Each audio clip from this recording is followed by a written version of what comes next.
এই রোজার সময়টা মনে হয় রকেটের গতিতে এগোচ্ছে।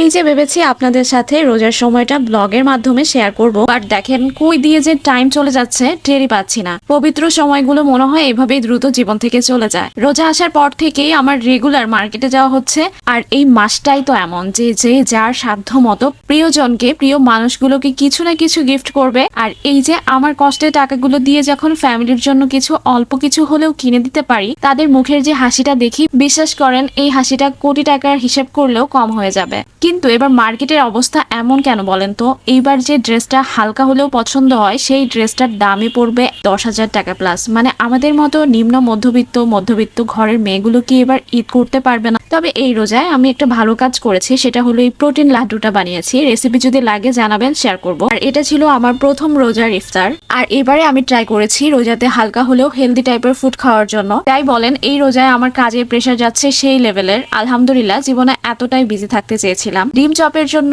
এটা রেডি করে রেখেছি। এবারে তালতলাতে কিছু ইফতার বাজারের আয়োজন করা হয়েছে, আর এখানের এই ইফতার বাজারের এই জাফরানি জিলাপিটা কিন্তু অনেক মজা। এটা তারা সেল করছে আলফ্রেস্কো চুরাস্কুর নিচে, যেটা অনেক বেশি মজা। এবং সেকেন্ডের ইফতারটা করেছিলাম এই নল্লি হালিমটা দিয়ে চুরাস্কোতে। রাতে গিয়েছিলাম ভাইকে নিয়ে ওর ঈদের পাঞ্জাবিটা কিনতে। থার্ড রোজার ইফতারটা করি হচ্ছে গুলশান 2 এর হালাব রেস্টুরেন্টে। আর এখানে পুরান ঢাকা স্টাইলে ঝুরা মাংসের হালিম পাওয়া যায়, মেনলি এটা খেতে গিয়েছিলাম। এবং 4 নম্বর ইফতারটা করেছিলাম উত্তরাতে।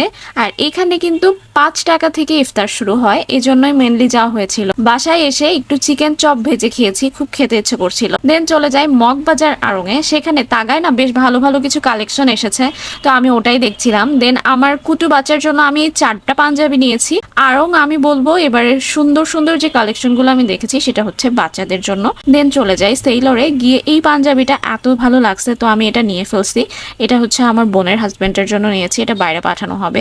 ড্রেস দেখছিলাম, ড্রেস আর ব্যাগ কালেকশন গুলো আমার তেমন ভালো লাগেনি। সেইলরের ড্রেস এবং ব্যাগ কালেকশন গুলো তেমন একটা ভালো না, এবারে তেমন একটা ভালো লাগেনি। আগের বারে যে কালেকশন গুলো ছিল সেগুলো এবারও সেল করছে। ব্লগটা মেবি বেশি বড় হয়ে যাচ্ছে, সো আজকে এ পর্যন্তই। Tata. Please do follow my page and thanks for watching.